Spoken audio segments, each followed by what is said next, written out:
Thank you very much. Thank you, James. Fantastic introduction. You're famous. Thank you so much, everybody, for joining. I think it's fantastic that Coventry Rescue are putting this on, so thank you for having me. Yeah, as James said, I'm event manager at UEL.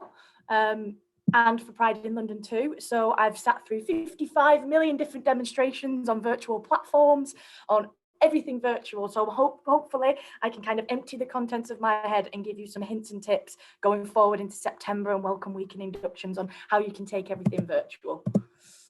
Oh, and it's decided not to work. Here we go. There we go. So I'll give you a bit of a background as to who I am. You know, who is this northern woman here right now telling me all about virtual events and how to run them? The positives of going virtual in a world of negativity at the minute. There is some positives, I promise you, and I'll talk you through why virtual is the way forward. And it's going to be that dreaded phrase we keep hearing, the new norm. One way or multiple way. This means streaming, of course. Different platforms with a budget. If you don't have a budget, what platforms can you use? Accessibility is so important still, so I'll talk through that. And kind of now that we're apart from our teams and we're apart from students, kind of how can we still work together in sync and make sure that we're achieving the best for students? So I'll talk through some kind of project management tools that you'll probably already have, but some that you might not know as well. And then I'll talk all things LGBTQI+, in terms of Pride and what I've been doing with Pride in London. So this is a bit of my backstory. I won't bore you too much of it, but just to let you know that events has been in my blood since graduating UCLan. I think we had someone from UCLan in the room. So hello, UCLan Toucan. I graduated in 2012 and I was part of, the student ambassador there. I was part of the sports facility working there, part of Society's Club. So I ran various different events from student leagues, Preston City Games, sporting events, all of that kind of thing. And then I was really lucky when I graduated to get my first full-time role at the Union at Manchester Met. And here I looked after clubs and societies, so looking after varsities, the tours, the dreaded tours and all the risk assessments that come with that. Then moved to Huddersfield, where I looked after societies. So I worked in that kind of conferences, training, freshers events, all of that. And then I made the big, giant move to London to work at Queen Mary University, looking after 400 groups there, which obviously massive challenges there. So club nights, RAG events, media conferences, AGMs, elections, all the things that you're fantastic at, I was a part of. Did lots of volunteering for different charities within that time too. Enhanced the UK, which I'll talk about a little bit later on when we talk about accessibility. I'm currently at the University of East London, so running kind of flagship events like convocations, graduations, Royal Docs festivals, and all the kind of big flagship events for corporate. And then I volunteered with Pride in London, which was this year. What a great time to volunteer when everything was in lockdown, but it's been absolutely the saving grace for me. So I want to talk you through some of the great things that are happening there as well. So as you can see, events is in my blood for years and years and years. So if there's any tips I can give you, I hope they come across. This is just a bit of a collage of some of the events that are physical events that I've done in the past year, 2 years, that all of these will be going online. Yes, Santa will be going online. You can visit Santa in his grotto virtually at Christmas. Professor Green was at the Royal Docs Festival, which will be taken virtually as well. And convocation and graduation, you can see the big mock-ups there, will be going virtual as well in 2 or 3 weeks' time. Oh God, that's just scared me. Awesome. So what are the positives? What are the positives with going with virtual? Physical events for people in the events industry like myself, that camaraderie, that interaction with others is what I'm missing massively. But we can still have that, and virtually still there to kind of make that happen. It can make us go on a global. There's a brand new word that's been made up, global and local. We can reach out to a global level. So usually with our meetings or our AGMs or whatever, we may reach audiences of up to 100, up to 200. But with the virtual element now, we can reach people that are in different locations across the world. The events that you hold, you're reaching people that may never have kind of been to a society event before, or a sport event before, or a union event before. So it's fantastic for reaching them different wider scale locations. Increased attendance. I'm not too sure about you, but if I take an example of the LGBT staff network that I'm a part of at work, I'd say we'd average about 25 to 30 staff members that would probably attend a physical event. Since lockdown, and we've started doing them fortnightly, we've seen increases up to 200 staff attendance, which is fantastic because people feel more comfortable in their own home. They want to explore more. They've got the time now, so they're more likely to attend events if they're they're there and if they're free as well. Playback and repeat watching of your event. As you can see, this one's being live, it's being recorded. You know, everybody learns in their own time, so it's a fantastic way for people to listen to what you're saying, but then be able to play it, whether it's to other peers, whether it's to other staff members. But you can take it in at your own leisure. With physical events, unless you're recording it on your smartphone or it's being recorded as a live stream, it's not always, you don't always get that luxury. So that's always a really good plus for virtual. It's cost effective, it really is, and a massive time saver in terms of, you know, for a physical event, for setting up AGMs, you know, you have to get there in the morning, or for elections or for awards, you have days and days of prep, days and days of setup, days and days of practicing speeches, making sure officers are all up to date with what they need to know.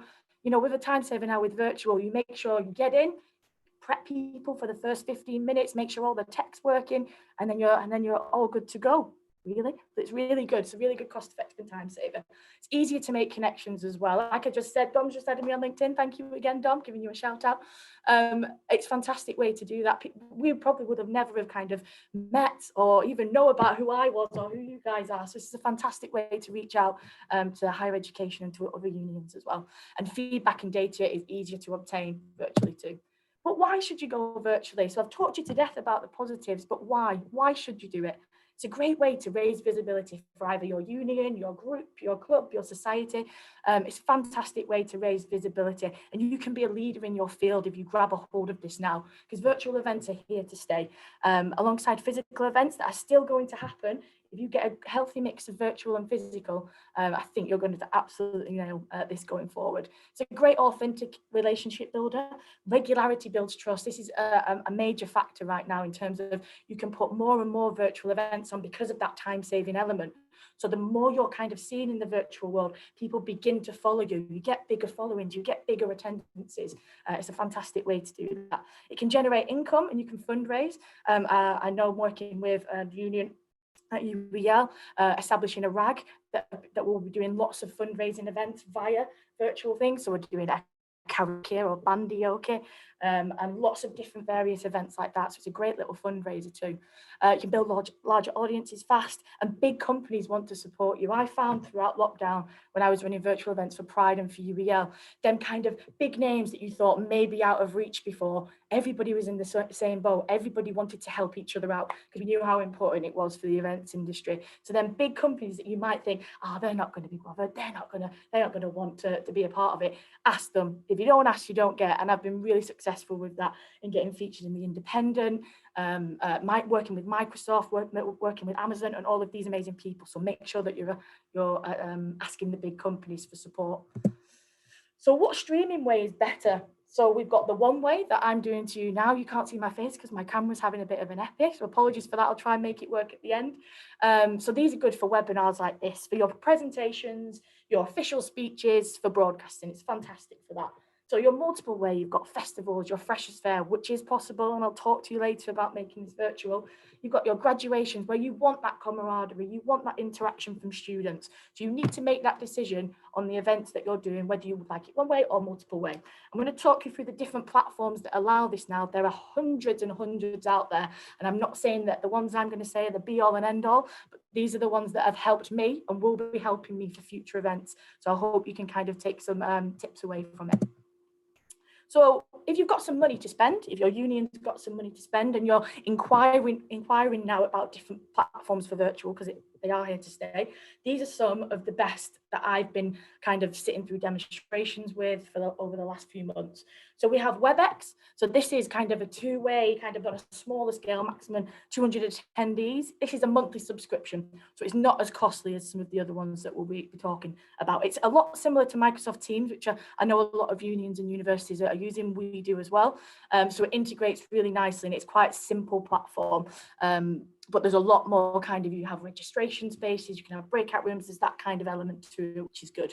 There's Hoover, not a Hoover as in a Henry Hoover, there's Hoover, WHLVA, and they're an American company, and they offer, it kind of integrates into any platform that you have already. So if you work with Zoom like we are now, or you work with Periscope or WebEx or Microsoft Teams, that integrates into it. So it's not a separate platform, it integrates into whatever platform you have and just adds that additional kind of live chat element, feedback surveys, live polling, but people can be present when they're doing it. It isn't just by a bar graph or a chart in any way.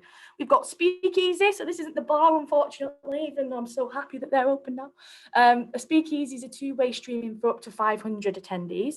Again, this is a bespoke for you. So if you went, right, I really want to host a Freshers Fair, virtual Freshers Fair, we need to do it. It needs to happen. It needs to happen for our students. You'd approach these and they would integrate that into your website. They link into your social media, a bit like Sky Sports, like the ticker. They have all of that fancy kind of thing to make it look great from a virtual perspective. So they're really good for that. Zoom webinar, of course, what we're using now. Again, that's kind of multiple, a monthly subscription that you can have, dependent on how many attendees you want, is dependent on the cost, as with everything. And then Blackfoot Media, a fantastic company that I've been working with for virtual graduation. And they are, again, a company that what my main thing is to have students still a part of the event. You know, I don't want to not see their faces. I still want them to do the hat toss. So Blackbook Media are making all of this happen with having up to 1,000 students on the screen, kind of rotating at a time. They can interact with each other. Of course, we have the almighty powerful mute button, but I still want people to interact and be a part of the event in that way. So Blackbook Media are making the dreams happen there, and they're a fantastic company. Of course, the price does reflect that, but with big events and kind of flagship events, you're wanting that extra something special. So they're kind of people to go to. All of these, I have masses and masses of documents on. So if any of these take your fancy, please contact me after and I'll be happy to send any information I have about them. So if you've got a limited budget, Carl's, our union are going through it at the minute. We don't have the money. We don't have the money to do this. What can we do? There's so many platforms that are doing a lot as well for no budget at all. So we've got Teams Live. So we all have access to this in Microsoft Teams. If you have Teams, you have Teams Live. You don't pay anything additional to it. Teams Live is just a one-way broadcasting. So you could broadcast a Teams meeting. So if you've got 30, 40, you're having an AGM, you're doing an SU Awards, and you're in a Microsoft Teams meeting, you can then live broadcast that to a bigger audience, up to 20,000 attendees. Really simple, really easy to use. I've been getting trained in this daily, training others. So if anybody needs advice on this, I'm happy to give it after thing. Event Builder is an additional element to Teams Live as well. So Event Builder is an additional cost of up to like £1,000, I believe. But this provides that registration portal, that cloakroom, if you will, beforehand. It has like a holding screen. It has all of that element of that GDPR protection in terms of data collecting of people attending your event. A bit like Eventbrite, if you want to keep that for free, but Event Builder integrates into Teams Live and Teams. We've got Flipgrid, Google Hangouts as well, which are all on our phones, and we're always like, what are these? When you get a new smartphone, you're like, what are these? Fantastic apps and ways to communicate with people. They have up to like 100 to 250 attendees. Google Hangouts is multiple way and Flipgrid is one way. So it depends kind of, again, what kind of event you're doing, whether it's a speech, whether you want it more interactive. And then Facebook and Instagram have jumped on the bandwagon, as they always do, and they're offering rooms now. So if your groups or your unions or offices have Facebooks and they want to interact with students in a kind of a more informal way, you've got your Facebook and Instagram rooms now that you can set up. And I believe that's up to 100. And this is free with your social media accounts if everybody has it. Accessibility. So because we're virtual now, it doesn't mean that we don't have to think about accessibility. Yes, we don't have to kind of think about it in terms of a ramp into a venue, or to make sure that to make sure certain elements of the venue are catered to people with kind of for physical disabilities. We need to still think about the things virtually and online. So I categorize it into 3 separate parts. So we've got mental health, we have specific learning disorders, and we have physical kind of disabilities. So with mental health, you'll all have probably been trained on this to that high heaven, but trigger warnings is so important on any promotion that goes out. If there's a topic, if you're doing webinar lecture series, or you're thinking about, trigger warnings is key if it's going to be a controversial topic. You don't have to have it in bold writing on any of your promotion, you know, but it has to be somewhere to let people know what the talks are going to be containing. You know, if anything's going to be brought up that could trigger a bad memory or something for someone, got to be really honest with the promotion of that. Language and banter, you know, I think people find out the hard way about this. in terms of not everybody will understand kind of the banter or some of the language. As a northerner, I very much know this from living in London now. The language and banter can have a breakdown. So when you're on your social media or you're promoting this, you've got to think of the wider audience in terms of kind of what language to use. Set yourself a personality. The union, I'm sure, with the fantastic marketing teams that are around, already has that kind of personality. So make sure that you're keeping in line with that. And participation, how are we all interacting with each other? So right now, if I could see your faces, would I be calling out Dom? I'm sorry, Dom, you've added me, that's it now. Would I be calling out people? You've got to think not everybody likes to be put onto the spot. So you've got to make sure everybody feels comfortable enough, like we're using the Q&A chat now, like we're using live polling. That's the way to kind of interact with people in a very large context for events. If we look at specific learning disorders, if we take dyslexia, for example, make sure that your presentations are dyslexia friendly. So they always say the font size should be 12 and above. The use of too much colour, try and keep it to, don't be like splashing colour all over your slides. I hope I'm not doing it in the next few. I don't think I am. Keep it to 1 or 2 so it's really easy, really understandable to read. Participation, can everyone communicate easily? Is there subtitles handy? YouTube do a fantastic free one. It's not always great with YouTube if there's different accents within a talk, for example, as it doesn't always translate properly, but it is a free tool and it is there. There's lots of transcribing and transcripts out there and companies that are doing that. And I'll give you the information in the next slide about all of this. And resources, make sure that you're recording your virtual events, that you have, handouts or transcripts to send via email if people want them. Make sure that all of these kind of things are being integrated into your virtual events. As I've said, physical disabilities as well, YouTube software for subtitling, and there's lots and lots of different other companies offering this software. Lighting is absolutely key. We all want that super good Instagram pose. We've probably all got the lights all perfect for our quiz nights on Fridays. Lighting is key. Can everybody see what you're saying? Can everybody hear what you're saying?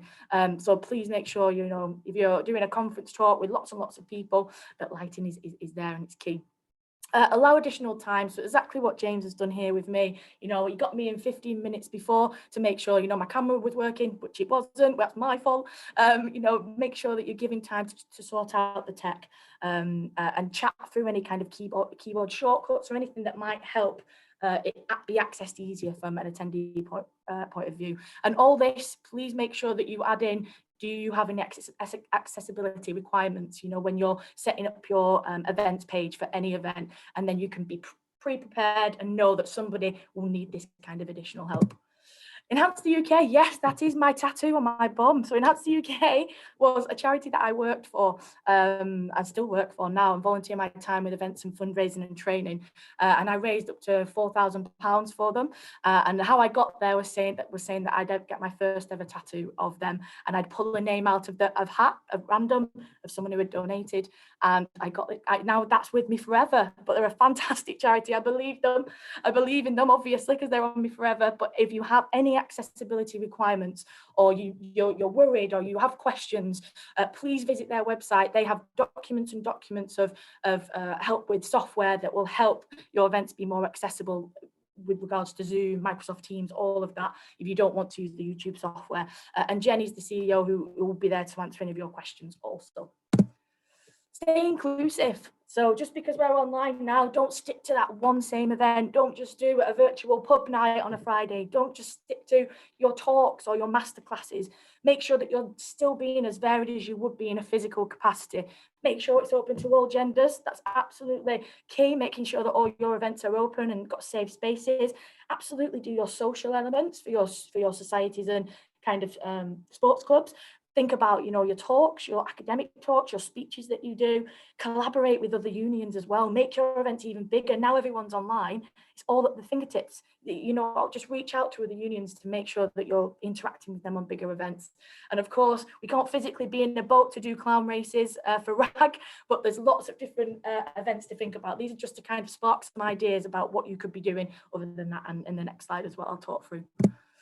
So what events can you do virtually? So many, anything is possible. I don't want you to think just because COVID's kind of taken over now that it's going to stop you doing what you want to as officers, as staff members. You can still do it. It just needs a bit of the right platform and a bit of creativity, and you're there. So what events can you do virtually? I've just named a few here. Society Varsity. So I held a society varsity at Huddersfield a few years back. Sports have varsities, societies can too. So we got a neighbouring university and we had kind of debate-offs, we had gaming competitions, there was a Quidditch match that took place. It was a fantastic way to do it. You can still do this virtually as well. It's going to be a lot easier than the sports varsity doing it virtually, but society varsity you could do. So it's a really good way to kind of help societies out in that way. Speed friending or speed dating, imagine doing Take Me Out on your Zoom call now. You can just literally turn off. No lighting doesn't work. We need lighting, don't forget that.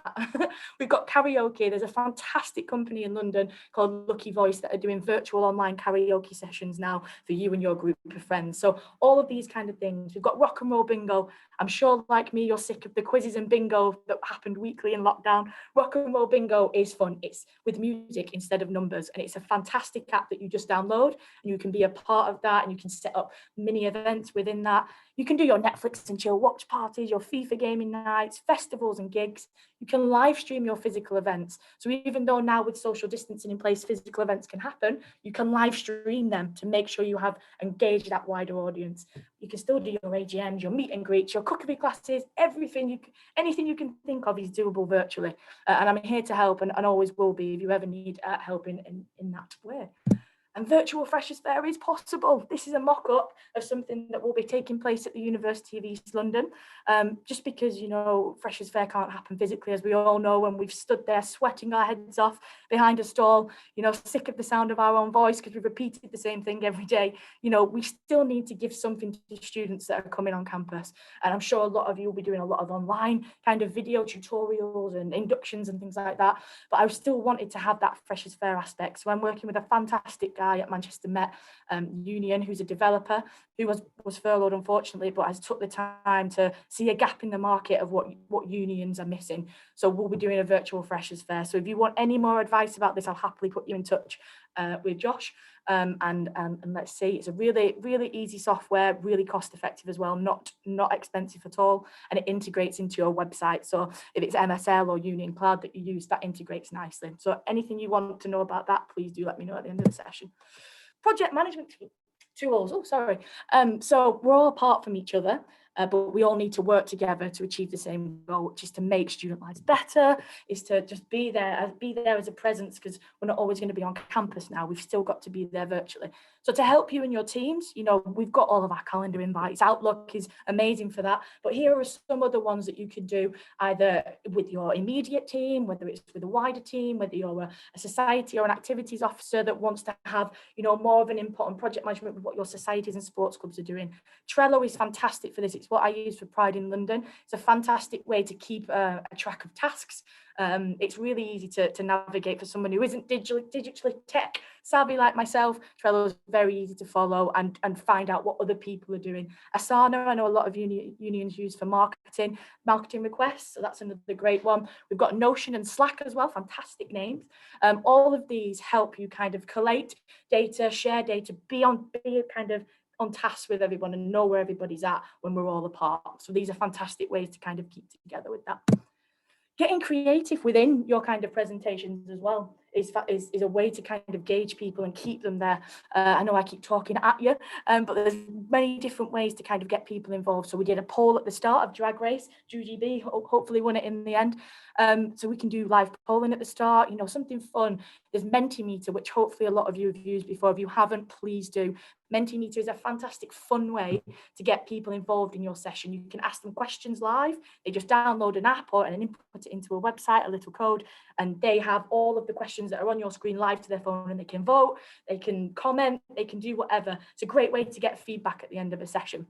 Glister and Slido too, they're kind of similar apps, like live Q&A kind of platform sharing kind of apps. And Snapbar are doing a fantastic thing now where they're doing virtual kind of photo booths. It's going to be happening for virtual graduation. We're going to get them on board. But so, students love a selfie. It's all about the Instagram, isn't it? So Snapbar and other companies are now getting and jumping on the bandwagon for that. Live drawings as well is a fantastic way to have a really interactive kind of and have an overall experience at the end of an event. So live drawings take place by artists. David G from Manchester. If you look him up on Facebook, he's a fantastic doodle pop artist, if you will. And he kind of live draws throughout the event. So he takes topics that are being discussed.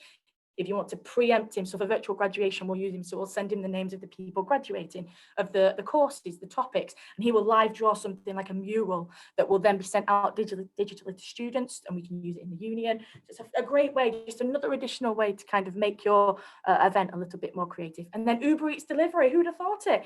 You know, we can't all have coffee together, but we can still send coffee to each other and donuts in them big meetings that we have, or because we can't have Domino's now in our elections.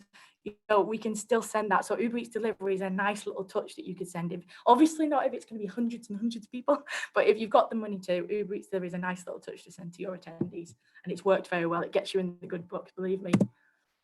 Other ways to get creative, you know, we're all, you know, it's all about the TikTok in lockdown, isn't it? I've done about 50,000 with my little sister, so I don't know where they'll be, somewhere on her TikTok account, I think. But I think it's a great way we need to get on board with these kind of mass social media kind of markets, because this is what people are looking at now. As we know, we flick through, so it has to be current, it has to be snappy, it has to be fun, it has to be engaging, because otherwise people just scroll past and flick through. Snapchat filters are fantastic for this. I'm sure we've all used them before. Snapchat filters are great for events. You have to set up like kind of your a radius of miles. So we always use this for our awards at the union, but you can make them however you want, and they're very cost effective. It comes in at around £20 to £50, dependent on the radius that you want it. Gift makers are a great way, as we know. We keep scrolling, so it needs to be funny. How many times have we shared a gift? Probably loads. I know I have thousands of times. So gift makers, make your own gifts. Use your staff, use your students, and make them feel a part of the social media that goes on within your unions too. Bitmoji, so that is me. That's what I look like, hopefully, when I come on camera after. Bitmojis are a fantastic way to interact with students. So I became a Bitmoji for the University of East London when it was our closing hours for recruitment. So on our social media accounts and our live chats, they still wanted a presence there. So they created a Bitmoji of me to be there to answer anybody's questions and kind of be an automated service. But it's that nice little touch that kind of adds a specific value and different dimension to interacting with somebody. And social media takeovers, which I'm sure you'll all be doing. SAB's taking over the union social medias, you know, set up your own, use the universities ones as well. Our union do that a lot, and it gets really great traction. And TikTok, obviously, make sure you're doing that, but I don't need to tell you that. So Pride in London, so all the things kind of virtually, hints and tips and things that I'll be doing or have done in the past. Pride in London has kind of been a massive saving grace for me throughout lockdown. It has kept me sane, it has kept me busy, just because, you know, we couldn't meet and have a big parade and don our glitter and flamboyant walks down the streets of London. We still did virtual events. We launched a virtual event site called Coming Out, which was then renamed to Staying In lockdown. I know, very aptly named. I can hear the applause already.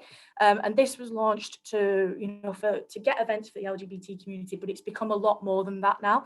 It's become a statement for people to host. So, you know, it's not just for the LGBT community, it's become for everybody throughout lockdown. This has been a go-to in event sites, and this gets updated daily, from drag aerobics to music performances to theatre shows. You know, through this, I've been able to reach out to artists and to performers that I didn't think would ever kind of come and work alongside myself over Pride in London, because, as I said, everyone was in the same boat and still is. People want to help each other, so please don't be afraid to kind of ask. If you don't ask, you don't get, as I've said. But please, if you do have any events, whether you're based in London, whether you're not, this is a great way. If you've got anything for the LGBT community, fantastic. Or if you just want to use it as an extra additional promotional tool, please get in touch with me. I manage this site and I can help you reach out to the LGBT community a little bit more. Yeah, as I've said, because of lockdown, virtual events for Pride have gone above and beyond. So I was featured in Marie Claire, the Independent, the University of East London, doing lots of webinars, you know, changing our logos as we all did for Pride Month. But I fought to keep it for the year. Pride isn't just for a month, it's a whole year, and it needs to be for that. You know, we need to keep celebrating and keep pushing the important messages of inclusivity and equality for LGBT people. And as I've said, I work with X Factor rejects, you might see, but X Factor people and lots of different various performers on different stages. So it's a really good way to get. If you need any kind of contact information for these people, happy to give it to. Pride in London have also launched this year to help kind of organisations and networks that have been kind of really suffering because of COVID. They've launched the Unity Fund, which anybody can kind of contribute to. So if you have an LGBT society or you have a RAG that are looking for kind of charities to support at the minute, Pride in London is a charity. It's run only by volunteers, so I'm a volunteer for it. But they've launched the Unity Fund, which is going to be match funded by Facebook, which is fantastic. Currently, in the first 2 or 3 weeks, it raised up to £60,000, which is just, I think it was beyond any of our beliefs. But this, this goes to the ones that are in need, the LGBT organisations and networks and communities that are in dire need now after COVID to help them keep running. This doesn't pay for salaries. This doesn't pay for legal fees or individual projects. This is to help them, get back up running, whether it's cost to do with we kind of doing it because of social distancing, revamping a venue, putting more things online for them.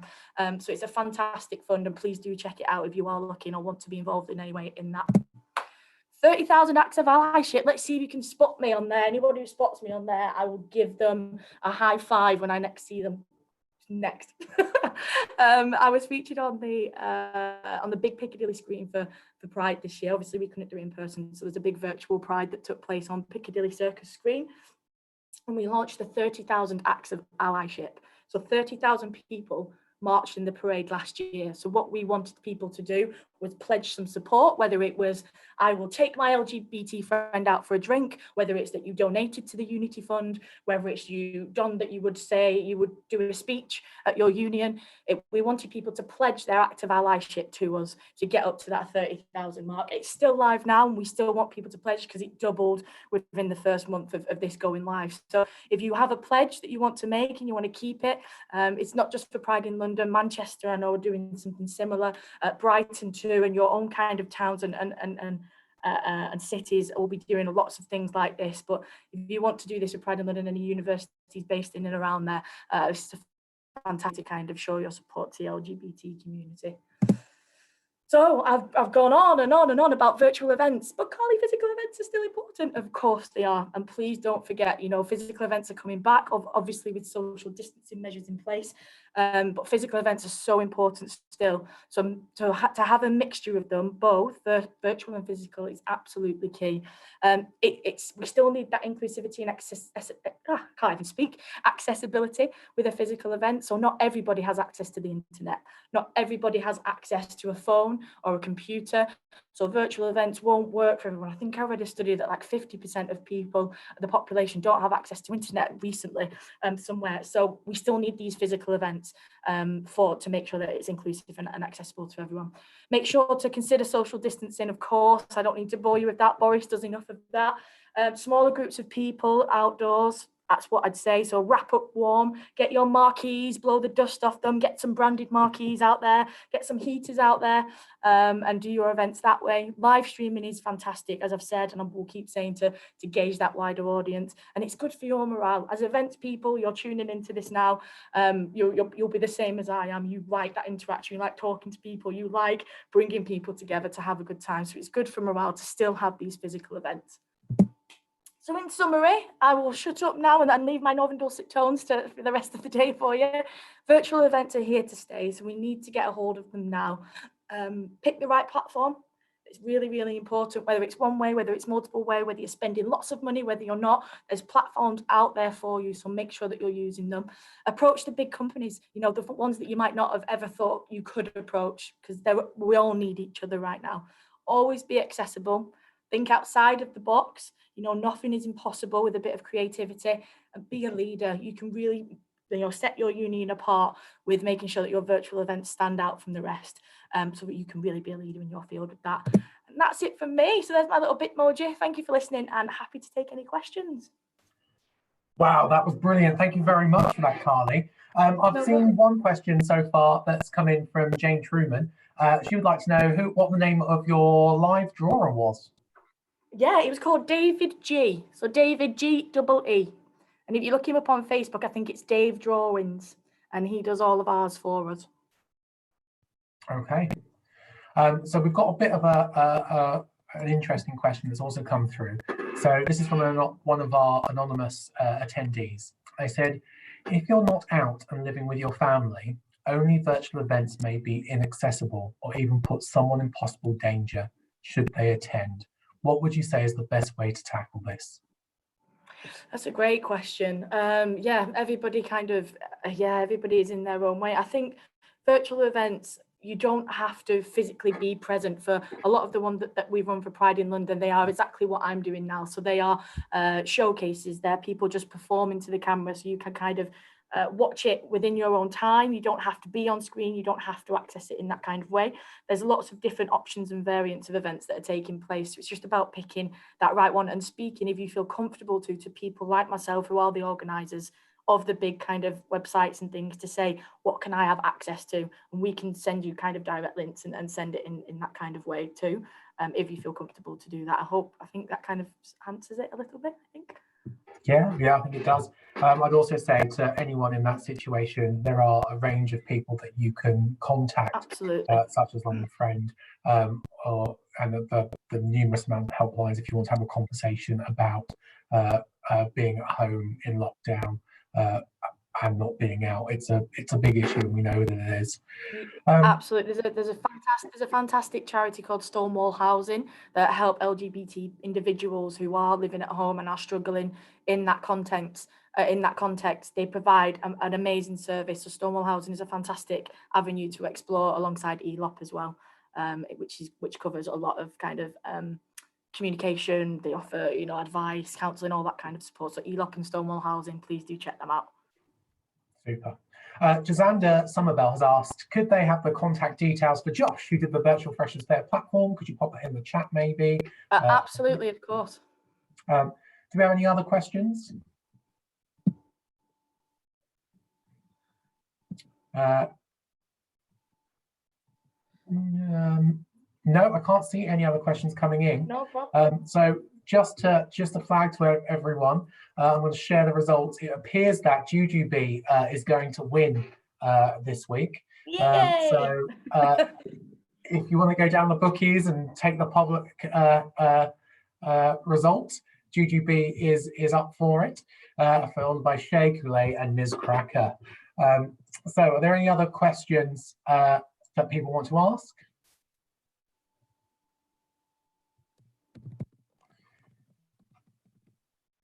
No, I don't think there are. Carly, thank you ever so much for everything that you've brought here. You've definitely given me food for thought for the Freshers' Fairs that I'll be running and the welcomes that I'll be running this September and October. Absolutely brilliant.